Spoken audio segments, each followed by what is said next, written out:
Mike Hixenbaugh, welcome to the Nightlight. Good to have you with us. Thanks for having me, Joshua. Tell us how this book came about. You describe very early in the book a conversation with former Congressman Allen West that sort of Mm. put Southlake on your radar. What was it about the conversation and about Southlake that intrigued you? Well, in the summer of 2020, and I think hopefully your listeners will be able to remember what was going on in the summer of 2020 if they haven't suppressed these memories. But it was in the midst of the pandemic, and there was this growing backlash against pandemic safety measures. And then in the midst of that, the protests for racial justice following George Floyd's murder, and then at that point, the growing backlash against Black Lives Matter. And at the time, I was living in the suburbs outside of Houston, Texas, and noticing that all of kind of the ugliest national political divisions were popping up in my suburban neighborhood Facebook page and in people's front yards. And it kind of led me down this path of wanting to pursue a story about how the suburbs had become this contested space in American politics. In fact, that summer, Donald Trump was kind of pouring gasoline on these flames by claiming that Joe Biden and the Democrats wanted to abolish the suburbs, and that if Joe Biden were elected, his campaign was saying Antifa is coming to your cul-de-sac. They're going to be moving into your neighborhood. Be afraid. And so I was on the phone with former Texas GOP chairman Allen West, trying to write that story, trying to understand from his perspective whether this kind of scare campaign about the suburbs was resonating, whether he thought, he truly believed that Democrats were out to abolish suburbia, um, and whether that, voters in the suburbs were really connecting with that message. And so, in the midst of that conversation, Allen West, again, then the chairman of the Republican Party in Texas, told me, "Well, let me give you an example." And he proceeded to tell me about this town called Southlake in the North Dallas Fort Worth suburbs that I at that point hadn't heard of, even though I was living in Texas. And he told me this story about how uh, this is a wealthy, affluent, desirable community with a top school district that draws families, and that summer Black Lives Matter had launched this attack to take over the school system, and that conservative parents had banded together to fight back to keep their community. um, and I just jotted a note at that point. This was September 2020. This this wasn't central to the story that I was writing, but it was sounded interesting. So I wrote a note on a post-it note, and kind of set it aside to go back to figure out what was happening in Southlake. But that ended up being the beginning of 3.5 years of reporting. Something about the suburbs, and particularly the Texas suburbs, is sort of a character in the story in and of itself, at least the way that you write it. I read the book. I'm going to need a hot bath, a gummy, and a glass of wine, but I read the book. And I think one of the central characters to the book is the suburb itself. Something about the Okay. idea that communities create these enclaves to be precisely what they want, particularly in the guise of we're doing it for our kids. And you describe early in the book on page 9 putting a Black Lives Matter sign on the lawn, which was kind of like the thing when a lot of people were like, oh my God, look what happened to George Floyd. Of course, we're going to say Black Lives Matter. And that, as you wrote it in the book, every weekend for 2 months after my wife put the sign up, someone drove their four-wheeler into our yard and did donuts in it, churning up deep divots in the grass.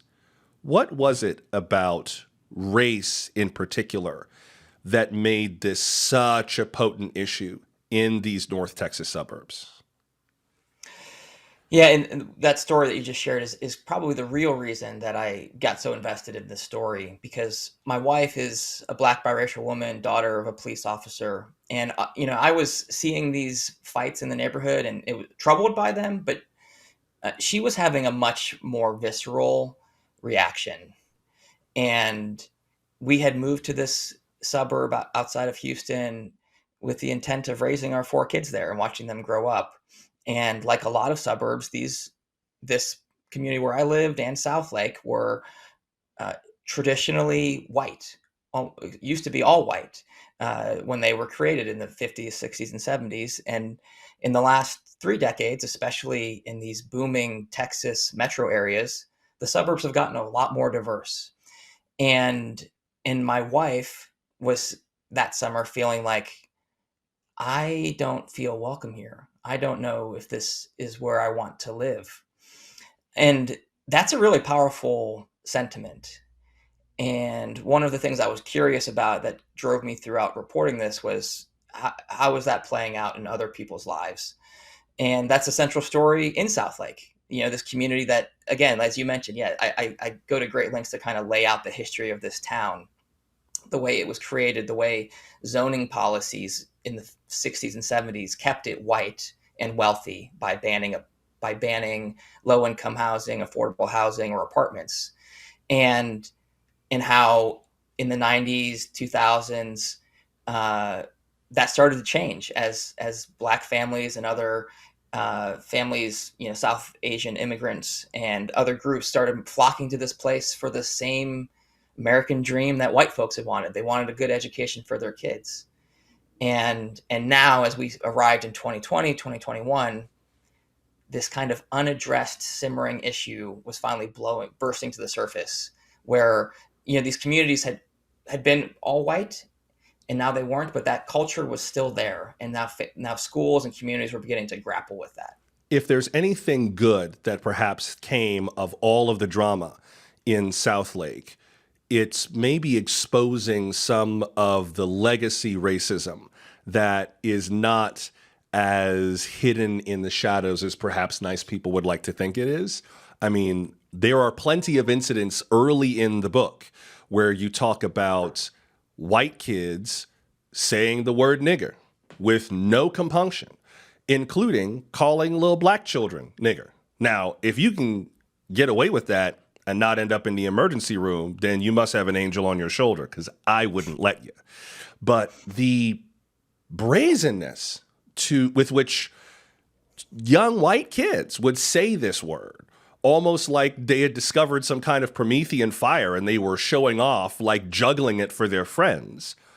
And also how inured some Black kids were to it, that it was just kind of like the way it is kind of incredible. What was your read on how people viewed themselves as this community, where this amazing education, this tradition of excellence, sometimes the white kids say nigger, but this test scores are off the charts. Like, were people aware of the conflict there, or did they even see a conflict? Yeah, I mean, this is what I heard when I went and talked with parents, Black parents and parents of Black children in Southlake, was, they had just come to see this as kind of the unspoken costs of admission for sending their kids to Southlake. And it really exposed an impossible choice that I think Black folks talk about all the time in this country. Parents, if you want to send your kid to the best public schools in your area, there's a good chance you're going to be moving into a community where most of the kids aren't going to look like them, where you're moving into a culture that's pretty predominantly conservative and white and Christian, evangelical white Christians, and that and the truth is, I grew up in a very all-white rural community in Ohio, so I can speak from experience. What happens when you live and grow up in that community is racial ignorance is allowed to fester, and so I can only imagine if Black families had started to move into the community where I grew up, the kinds of, and actually I saw it, the kinds of just run-of-the-mill daily insults, or what we would call microaggressions that kids go through. And you just described kind of the extreme end of calling kids the N-word, but on a more daily basis, if you're a Black kid going to school in a community like Southlake, the kids are going to come and play with your hair and say, "How's your hair? Why'd your hair like that? Is that natural?" Which, can we just say, by the way, for any of the white people playing the home game, don't do that. Right, don't right. touch, just don't touch a Black girl's hair. It's supposed to be there. It's not an octopus. She's not Medusa. Don't touch her hair. This has been a public service announcement. Go ahead. Or you'll hear the things, I heard this all the time, that, a white kid joking, right, saying, "Oh," to her black friend, "You're the smartest black girl I know." Um, and in that culture, I think what people just became, it's like the air you breathe. And so, black families talked about it amongst themselves, and occasionally they'd go to the school and say, "Hey, this happened," and it would get dealt with on a one off basis. But what happened in Southlake and what happened in America was Donald Trump rose to power in 2016, and those things suddenly were exploding into public view in a way that they hadn't before. And so this was happening in lots of communities where you were seeing, videos of white students in the suburbs chanting "Build the Wall" at their Hispanic classmates, or someone carving a swastika and "Make America Great Again" on a bathroom stall at a high school. In Southlake, it played out like this: kids recorded themselves in 2018 chanting, white kids recorded themselves chanting the N word at a homecoming after party in Southlake, posted it on Snapchat, then it got onto Twitter, and it kind of went viral. And what after that, the school district called a meeting. The school board said, "Well, we want to hear parents' concerns about this."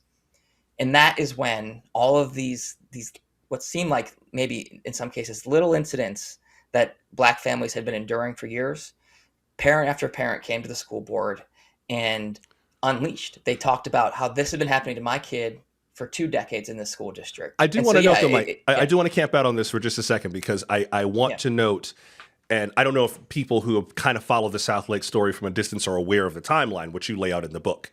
But at least initially, there was a sense of empathy from the people at the district. At least they expressed that. They created a district diversity council. There was a student-led effort called the Southlake Anti-Racism Coalition, and there seemed to be, which were two different efforts, we should be clear. One was from the district and one was like from students and alumni. But there were some efforts, at least tacitly, to acknowledge that that is not okay, that that's not the kind of place we want to be, and that we need to do something formally to make sure all students feel safe here. Why did that not come to fruition? What got in the way? yeah. I mean, like you asked the question earlier, like were white folks in this community not aware of these issues? They say they weren't, and I guess we'll take them at their word. But after this I don't, but viral you do what video you and want all, to.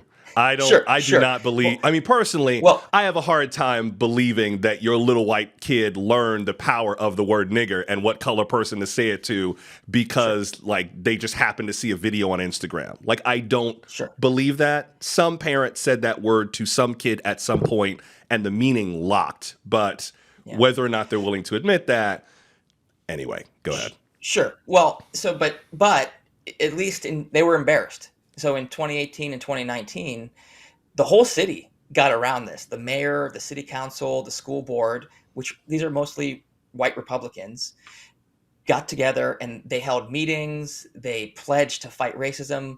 They put together cultural committees, and this district diversity council that you mentioned that got to work to come up with a plan to address this culture in Southlake. And so there was 2 years of efforts around that. And you asked what got in the way. Why did that suddenly stop? Well, it just so happened that they launched their plan, that what became known as the Cultural Competence Action Plan. They released it to the public in August of 2020, in the midst of all that tension I talked about, the backlash against the Black Lives Matter protests. And folks in Southlake, extremely conservative parents and activists and community leaders, saw the plan and they connected it with what Donald Trump was saying. Trump said they're coming to abolish the suburbs, or they're going to push Black Lives Matter. This is what Alan West was claiming. This was the quote unquote Black Lives Matter takeover of the school district. It was this plan meant to protect Black kids and LGBTQ kids from bullying and harassment, and meant to teach all kids how to be kind to each other. And it got labeled as this kind of Marxist, far left, Black Lives Matter attempt to destroy the schools in Southlake and teach white kids to hate themselves and to teach all Black kids that they're all victims. And it was the beginning of what we have now seen spread to every school district, every suburban school district practically in the country. One of the things that you do in the book is draw a through line between what we are seeing with Black Lives Matter and critical race theory and on, with earlier fights in this country that go back to 50s, 60s, 70s in particular, in terms of the so-called culture wars as they are fought in schools. One of the ones that you brought up in the book that I kind of didn't think much about, but that is very relevant, is the fight over secular humanism, which is this belief in human reason over religion. I know plenty of people who think of themselves as secular humanists, just like I know lots of people who consider themselves religious. I don't know anyone who considers themselves a secular humanist who cares what someone teaches their kids. They're like, this is the way I live my life. You do what you want. But this idea that there is an external encroachment on something that we're doing, again, to protect our children, is a long-running theme that, as you put it in the book, this whole Southlake controversy was kind of, there's no way it could not have fallen into that. Yeah, I mean, I think there's a reason that schools have repeatedly become kind of ground zero for our most divisive fights in this country. And these fights usually come after a period of progress or social change that conservatives don't like. And so you can, you trace it throughout the history of like the backlash against teaching of evolution in the 20s and 30s, the backlash against racial integration in the 60s and 70s. And then, yeah, the period that I really honed in on, because it just feels like a preview of what's happening now, was that those fights over in the 1970s and 80s, in the aftermath of the civil rights movement, as women's rights were expanding, that conservative Christians waged this kind of national attack on secular humanism in schools. And again, you defined the term. It's this idea. It's the idea of like, we don't need religion to have a moral compass. We can look to science and for truth and those sorts of things. It's just a worldview that's rooted in Enlightenment thinking. But conservative Christian activists redefined it. They turned it into a catch-all to describe any book or lesson or textbook passage that offended a fundamentalist Christian conservative worldview. And so you could read in these old archive stories, basically anything, like if a textbook quoted Langston Hughes, that's secular humanism.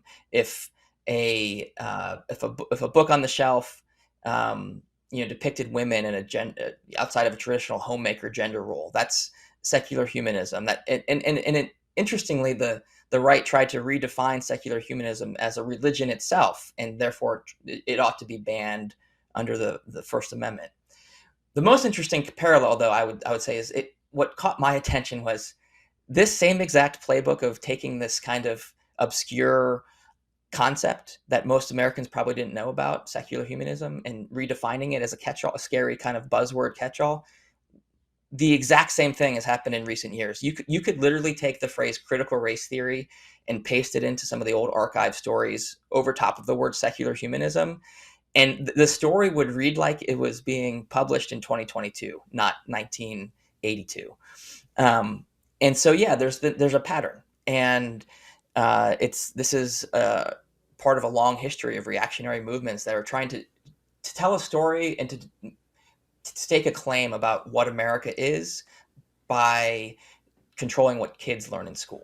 You and Antonia Hilton, who I adore, did fantastic reporting on this. I always was glad to have Southlake coverage on whatever shows I was anchoring or hosting, because it was a story that NBC News chose to own and did, and it turned out to be the right story to grab.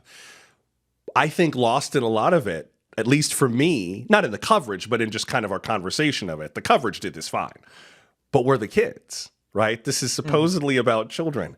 What, from your perspective, was it like seeing children be caught up in the middle of this, perhaps especially the white kids who are dumb as every other kid of every other race, in that way that like teenagers are just kind of hormones with hands who have no idea what they're doing and are just trying to be cool and make friends and get by and not get in trouble and leave and go to college and get a job and get laid and move on with their lives.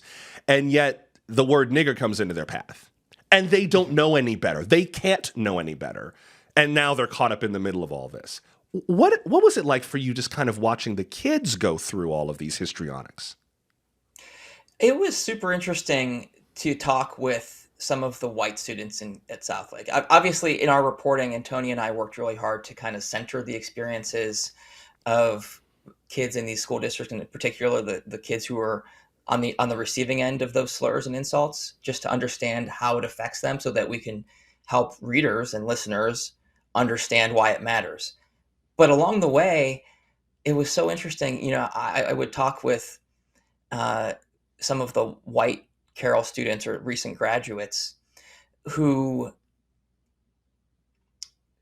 look back on their years as students in Southlake with regret. And I'm sorry, Carroll, the Carroll Independent School District. That's the district that Southlake is in. Got it. Yep, the Carroll School District in Southlake, Texas, the Carroll Dragons. And so these white students who maybe I would be talking to them in their freshman or sophomore year of college. They've now moved on, and they've learned a little bit, either because they've gone to school or they've read some of our coverage, and they look back at their time in school with regret. One student in particular, I told you this that line, "You're the smartest black girl I know." Well, a white former student shared with me how she had used to say that to her black best friend as a student at Carroll, and she thought they were just being so fun and we're funny. And she was like in tears with me on the phone, explaining like, how stupid was I? How ignorant. I wish someone would have pulled me aside, a teacher, or I wish there had been something to just snap me out of it and make me realize this is hurtful. And this, racism is not like a comedy sketch. It's a real thing, and that these words land differently to kids who don't look like me. And I'll be honest, I had a similar experience. I mentioned earlier that I grew up in all white kind of school, went off to college, and had the same experience where I was like, oh man, I didn't say the N word, but I said some stupid things to people I care about, including my future wife. And through this reporting, I kept thinking, man, if there had been some kind of intentional programming at my school to help me understand that, okay, the history of the N-word, to really understand it, to understand why I hear it, why it sounds differently coming off my tongue than it maybe would off Kendrick Lamar in a rap song, and just to understand how this all fits into our history and what it means to be kind. I wish I had those conversations, and I think that there's some kids who've come through these school systems who share that view, but their voices aren't really at the forefront. It's really this reactionary parent movement where they just see all of this as an attack on their town. Any criticism of Southlake or any mention that these things happen is you're trying to tear down our beautiful city. Let's talk about who some of those reactionary voices are.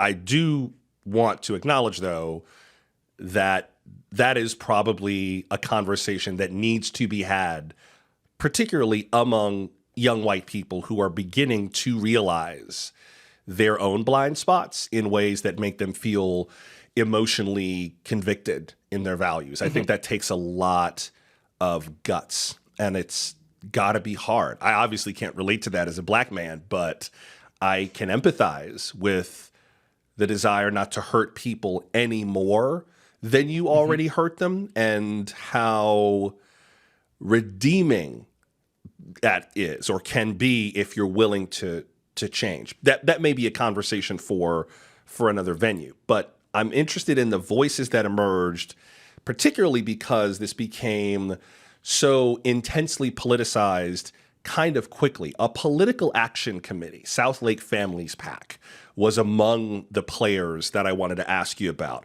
There's another one that we'll get to in a second, but Talk about that those moments when this dispute, which has to do, again, with black kids being called the N-word, with LGBTQ kids being called all manner of awful things, how it went from that to becoming a political opportunity with machinery and money around it. Yeah, incredibly, within days of this cultural competence action plan being released in summer of 2020, this political action committee called Southlake Families PAC was formed, and they put out their own interpretation of what this plan would do, just kind of framing it in these really radical terms, claiming that the school was wanting to create a diversity police to discipline white kids, that teachers were going to be given these cultural competence lessons and forced to comply with you know this kind of leftist view of the world or lose their jobs. And again, yeah, they raised, with Alan West's help, the Texas GOP chairman at the time, they raised hundreds of thousands of dollars and put together a slate of school board candidates with the goal of retaking control of their school district, killing this plan, and ending any kind of DEI policies or plans at all. And what was amazing when you sat back and watched it is, I was very intentional with the book. The first third, I wanted you to really read the history of this town and this community and what it's like to be a black kid in these schools, so that when you get to the blowback in 2020, you understand the full context. Because when we got to 2020 and 2021, the parents aligned with Southlake Families PAC, they were coming to school board meetings describing an alternative reality. They were saying our town's great. Any of these issues are about it being racist. It's all exaggerated. All of this was just about some white kids singing a rap song, which wasn't true. And they just denied the reality of what these students and parents had shared. There was no problem to be solved. And then they created this, conspiracy theory, really, that said all of this was a pretext by far left Marxists who were trying to take over our community. Well, how much, though, if at all, of yeah. the counter document that Southlake Families PAC put out interpreting that diversity plan, how much of it, if any, was true? Did they have a point at all? Yeah, I think the community actually agreed with one point. The community broadly agreed with the idea that there was this point in the plan, in the cultural competence action plan, where the school district was wanting to begin a tracking system to track microaggressions. And so, to define the term, this is small daily occurrences where someone might say something that makes a black kid feel othered, that falls short of saying the N-word. And so that example I keep using of, you're the smartest black girl I know, that's a microaggression. And so the school district was like, well, in their plan, let's track those incidents. And I think some people in the community were like, they thought that was too far, and people on the left agreed with that. But beyond that one point, the Southlake Families PAC version really was an exaggeration or just completely distorted the reality of what the plan did. And they were very effective, though, because their version of the plan became reality for a lot of folks in town. And the plan itself became toxic to support it in this conservative community. There's also a long through line that goes back connecting the experiences of what happens in school activism to broader activism and the bigger impact. So you mentioned Anita Bryant in the book, who, as someone who is from South Florida, I know Anita Bryant. I wasn't around when her campaign was going on in 1977, but the former Florida Orange Juice spokeswoman made a point of telling us gay people just how terrible we were and how far we needed to be kept from children, and succeeded in getting human rights protections in Miami-Dade County, then called Dade County, overturned by voters. I was in college at the University of Miami when Miami-Dade County wrote the human rights ordinance into law to reverse that. So it's been this long-running fight. But you talk about how this has kind of been very much wrapped into this sense of righteousness in a way, but also an inevitability that there is a steamroller that certain people are kind of empowered to drive to kind of take control of the country. Give me a sense of what the people who were driving the steamroller told you about the view from that perspective, about what it meant to them to be in that driver's seat.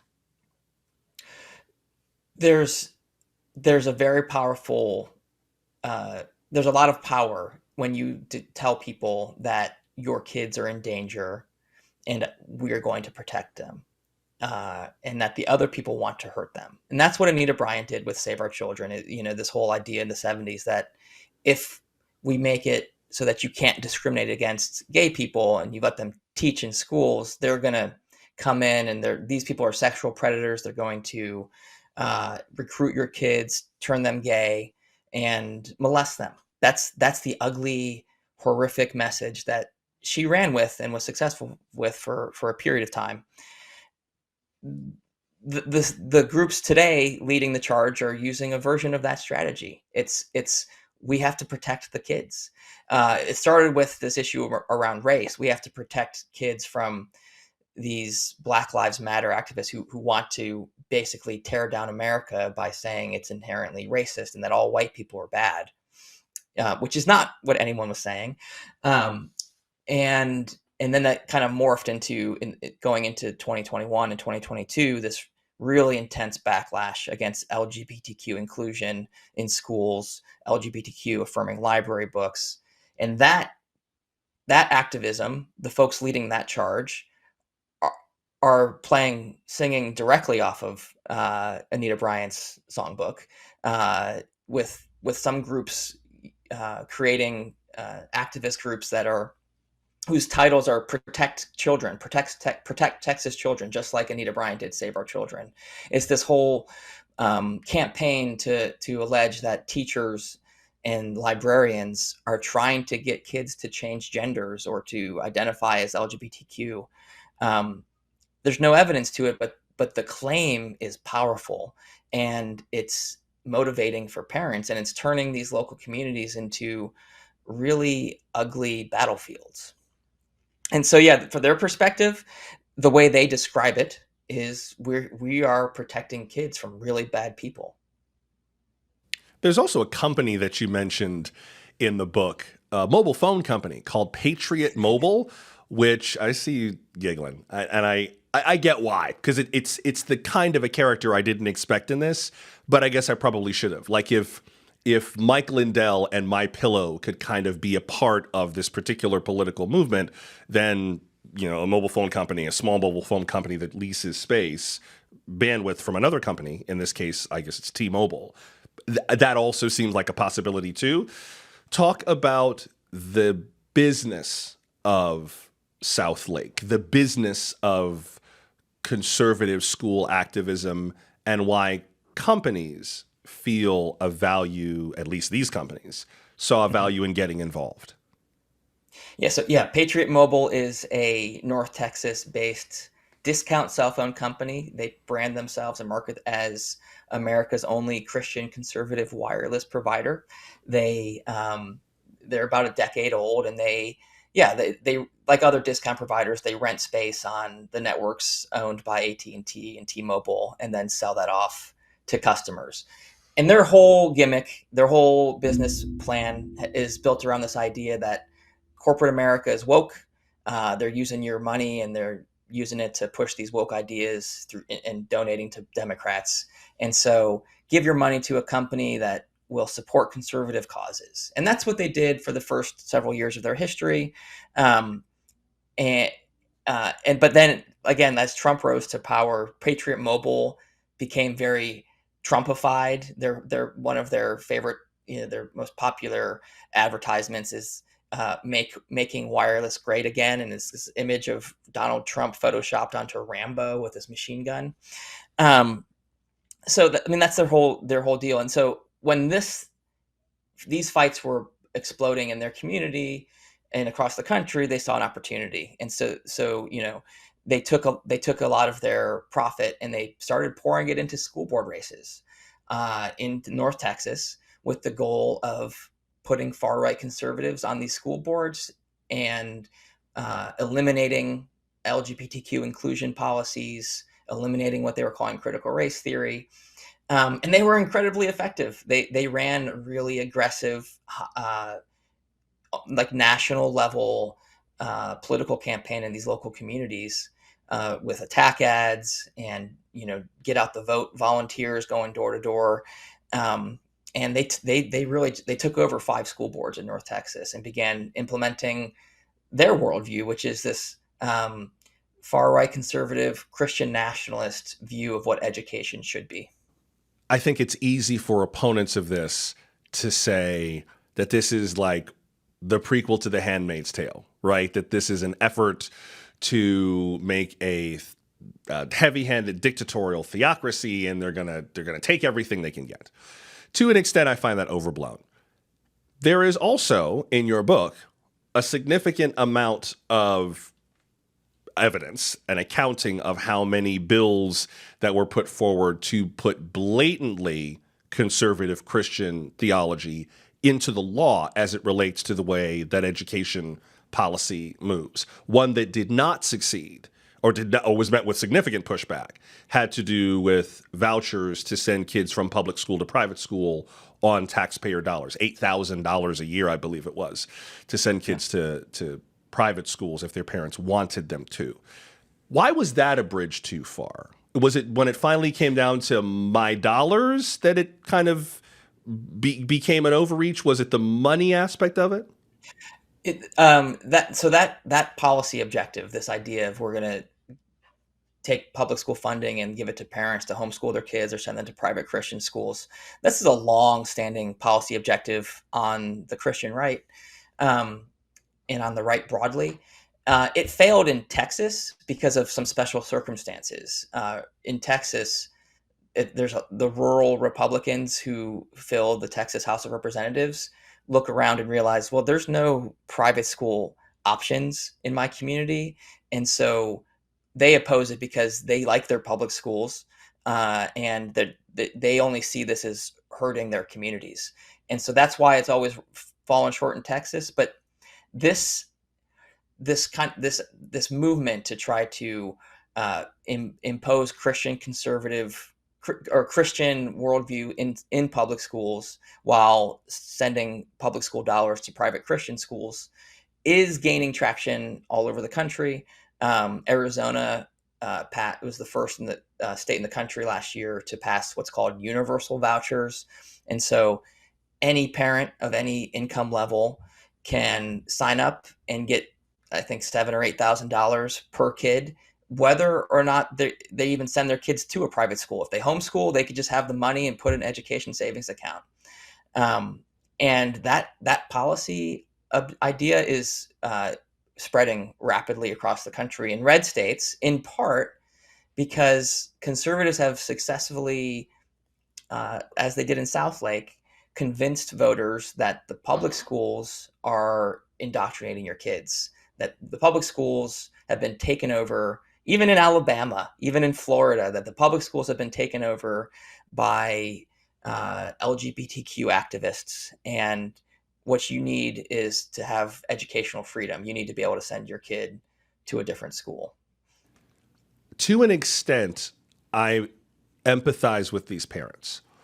I empathize because it's got to be hard, particularly if you are more conservative, to watch the world change around you so fast, right? The pace of societal and cultural and political change is gigantic, whether it's the election of Barack Obama or the marriage equality or social media, TikTok and Instagram. Like everything's sort of just, it's like everything is sort of melting and dissolving all around us, and we don't know what shape it's going to be when it reforms. And so as much as I have an enormous problem with not protecting queer kids at school the way that I needed to be protected at school, and not protecting black kids at school the way that I was protected, I also try to empathize with the fear of parents who are just trying to be a good mama bear.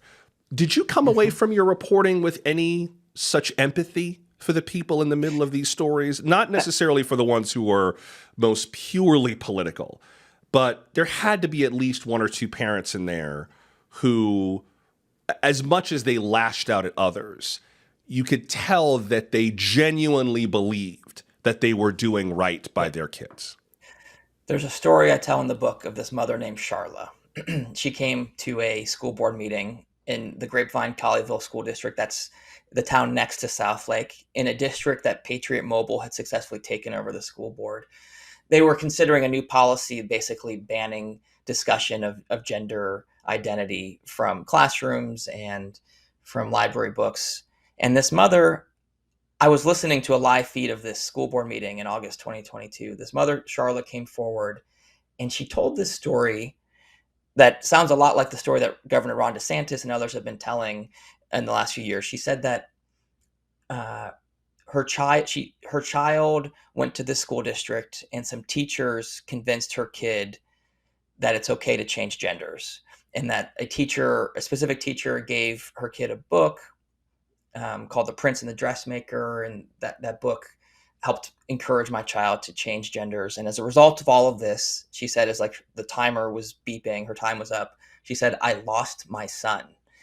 I spent with Antonia Hilton about a year trying to investigate what this mom was talking about.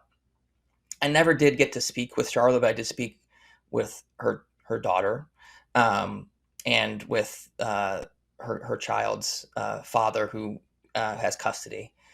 And I have a ton of empathy now that I've investigated the story, and I realize this mom came to believe the story that Libs of TikTok is telling and that Ron DeSantis is telling, that her transgender child has been tricked by the media and by society, and that if it weren't for this school, my kid wouldn't have decided to identify as a girl.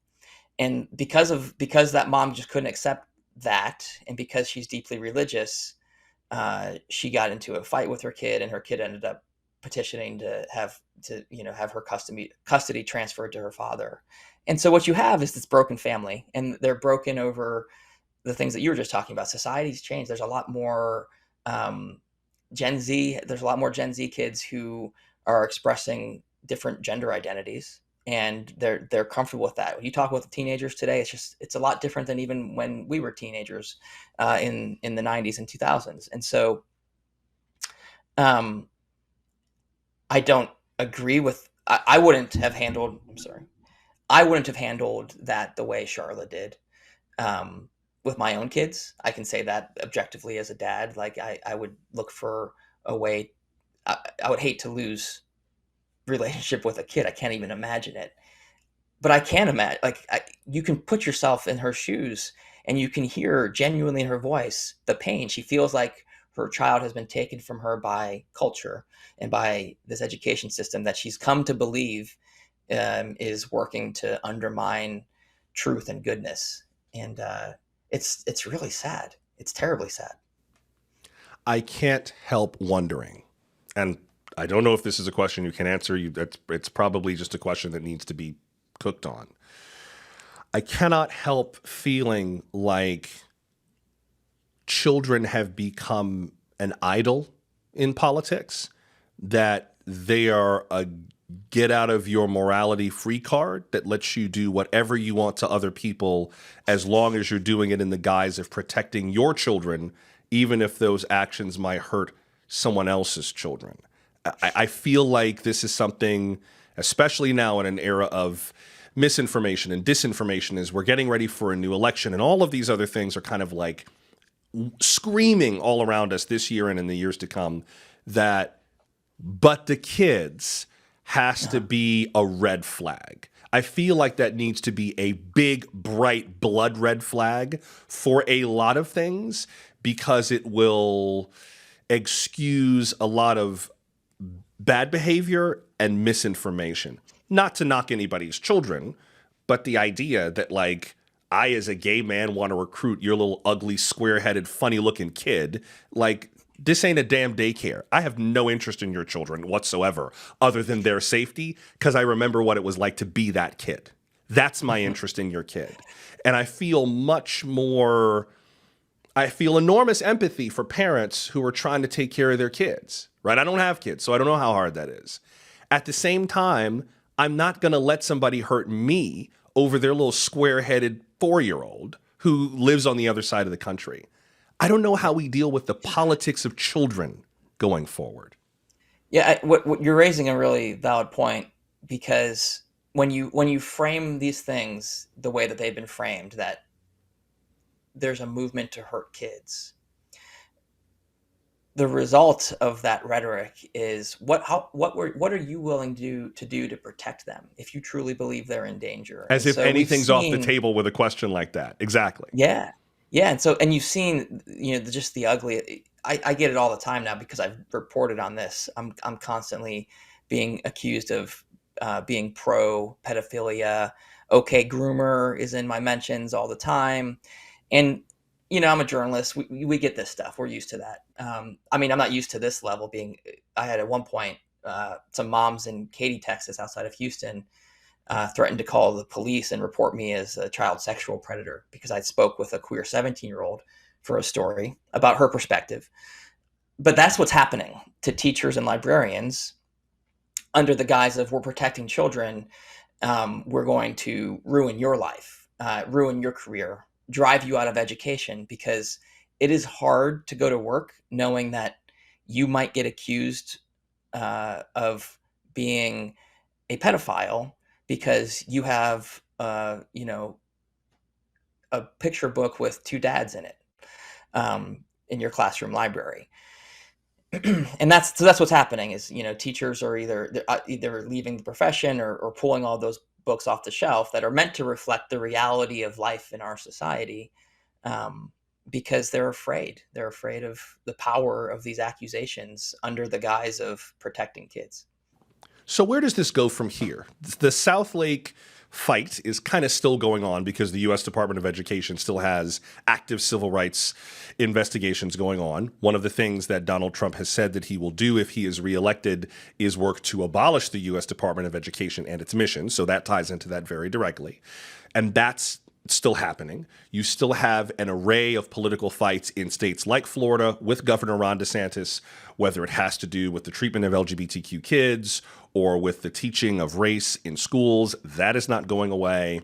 Are there any other emerging fault lines in this that we should be paying attention to or that you're keeping an eye on? Yeah, I mean, as you mentioned, the election, education's on the ballot in November because Donald Trump has said he will, as you said, abolish the education department and end kind of federal administrative enforcement of these civil rights policies and send that back to the states. And I guess the next level, the next piece of that is just last week, Southlake Carroll Schools became the first school district in the country to sue the Biden administration to stop this new updated definition of protections on the basis of sex under Title IX. Basically, the Biden administration has moved to expand that to include LGBTQ kids. So you can't kids have protected status in schools on the basis of gender and sexual orientation under these new guidelines from the Biden administration. So Southlake Carroll School Board has hired the Alliance Defending Freedom, the Christian advocacy group that helped overturn Roe v. Wade, and they are fighting to get that decision reversed. And I think so. What we're seeing really is the local fights are moving to the federal level. These states and red states and communities like Southlake are fighting for the power to continue doing what they're doing, which is banning DEI, excluding LGBTQ people from non-discrimination statements in their student codes of conduct, and fighting for control to set their own policy and not have to worry about any of these federal civil rights policies. Is there room for common ground between these two sides? Are there any things that you and your reporting saw that both sides see similarly, feel similarly, want similarly, that if they could just hear one another, they might find some way forward? I think that a lot of folks on both sides of this issue are actually opposed to including among conservatives who support a Southlake Families PAC and Moms for Liberty. There's a lot of folks who got behind those efforts who aren't on board with private school vouchers, um, because they got involved in these fights in the first place because they really love their public schools and they see that as an attack. And so I'm seeing um, some interesting alliances between the left and the right in trying to oppose those policies in places like Texas. Um, Beyond that, compromise is really difficult on these issues because of this foundational issue that is affecting our society in a lot of ways, which is that there's two different planes of reality. And so it's hard to get these groups to get together to like agree on a solution. If, for example, one side is saying racist things are happening in the school, it's affecting my black child, and the other side is saying, no, it's not. And that's really where we're at with a lot of these issues. I will ask the question that I think a lot of people must ask you on a regular basis, and that a lot of people used to ask me all the time when I was on NPR, which is, how do you deal with those people? I think part of why folks don't want to have these conversations and don't even want to look for common ground is because they know they're going to have to deal with those people, whoever they are to you. And as journalists, right, we just do it, right? We can't go back to our boss. Like, I can't go back to Janelle Rodriguez and be like, sorry, Janelle, I didn't feel like talking to him today, so we don't have the story. Yeah. She'd be like, let me show you the observatory level. And then she'd push me off. Like, you can't do that and do our job. You just have to. And I think that is something that people don't get about how brutally, emotionally toxic journalism can be sometimes, is that we have to wear the mask that grins and lies, as Paul Laurence Dunbar once wrote. Like, we don't have the luxury of sounding off on you because it's our job to just try to receive you. And I think a lot of people, whatever they feel about the media, they know they can't do our job. They know they cannot do what we do because they don't have the capacity or the skill set or the commitment to just receive people as they are, deal with them as best as possible, and then go on with life. How do you do that? I still, although I've become jaded over the years, still naively believe that just laying out the reality of what's happening in communities and in stories we cover,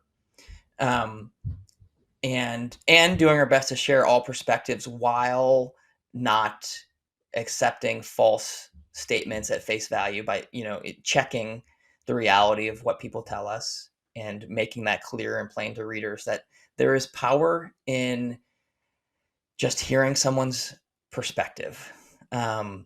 It's harder to get people to listen, I think, than it probably ever has been, because I think a lot of people all over the country have retreated into their own echo chambers. This is not new. And so when I'm out reporting these things, and so, I am genuine with people. I want to understand your perspective. I want to help other people understand your perspective. Understanding your perspective does not entail me parroting lies for my listeners and readers. And so that's where things get tricky. But I've heard people, a small number of people who've listened to my podcast with Antonia, or even since reading the book, and say, like, I disagree with the parents you've centered in this story, but I have a better understanding of where they're coming from. And just one of those messages is like just an amazing treat, because normally that's not what happens. What gives you hope, if any, that the situations in districts like Southlake will be resolved and be resolved well? Is there any hope for them? I don't know that I have hope that the situations will be resolved well in a way that's satisfactory to everyone who has a stake in this. I guess what I say when people have asked what gives me hope is the kids I talked to were incredibly resilient. it's remarkable to watch them advocate for themselves. I'll just quickly call out one story from the book. I tell the story of a 16-year-old queer student named Mia who, when she was a sophomore at Carroll, suffered this horrible torrent of abuse, this anti-LGBTQ vulgar insults from her classmates on social media.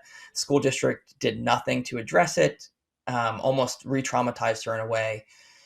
Years later now, she's one of the cases that went to the federal government. The Office for Civil Rights at the Education Department has said her civil rights were violated. She was right.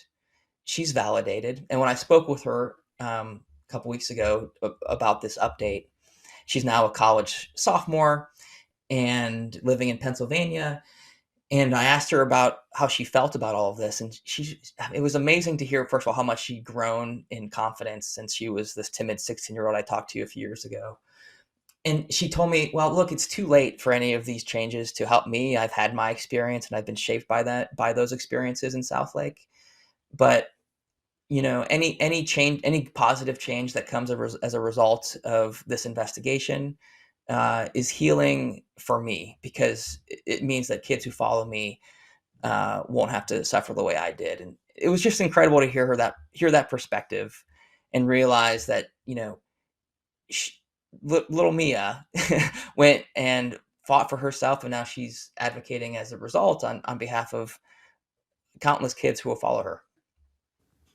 The book is called They Came for the Schools, One Town's Fight Over Race and Identity and the New War for America's Classrooms. NBC's Mike Hixenbaugh. Mike, this is a very hard book to read. I'm almost mad at you for putting me through it. But it was also an amazing story, and it was great to see behind that and around it and have a different perspective on it. So I appreciate the book, and I appreciate you making time for us today. Thank you very much. I enjoyed it. Thank you.